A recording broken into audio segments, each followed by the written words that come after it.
Tinaguri ang People's Pope. Mahigit isang dekadang nagsilbi bilang leader ng simbahang Katolika si Pope Francis. Ang kanya naging buhay, balikan natin sa report na ito.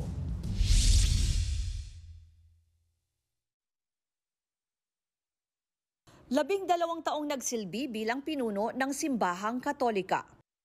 Tinaguri ang People's Pope. Siya si Jorge Mario Bergoglio o mas kilala bilang si Pope Francis. December 17, 1936, pinanganak si Jorge sa Buenos Aires, Argentina ng dalawang Italian immigrants. 21 years old pa lang, nagkaroon na siya ng severe pneumonia at inalis ang bahagi ng kanyang kanang baga. Taong 1958, nakuha ni Jorge ang kanyang degree bilang chemical technician. Dito na rin daw siya nakaramdam ng calling para magsilbi sa Diyos. Kaya sa parehong taon, pumasok si Jorge sa novitiate of the Society of Jesus.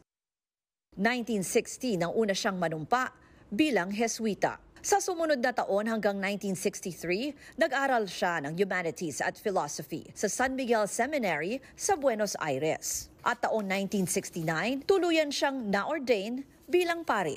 June 27, 1992, tinalaga siyang Auxiliary Bishop ng Buenos Aires at naging arsobispo noong 1998. Nakilala si Archbishop Bergoglio sa pagiging simple at mapagkumbaba, walang marangyang sasakyan at kilalang malapit sa mahihirap. Taong 2001, hinirang siya ni Nooy Pope John Paul II bilang kardinal. Nang biglang mag-resign si Pope Benedict XVI noong 2013, si Jorge Mario Cardinal Bergoglio ang hinalal ng College of Cardinals bilang bagong leader ng simbahang Katolika. Pinili niya ang pangalang Francis bilang pagkilala kay Saint Francis of Assisi. Siya ang kauna-unahang Santo Papa mula sa Americas at kauna-unahang Jesuit Pope sa kasaysayan.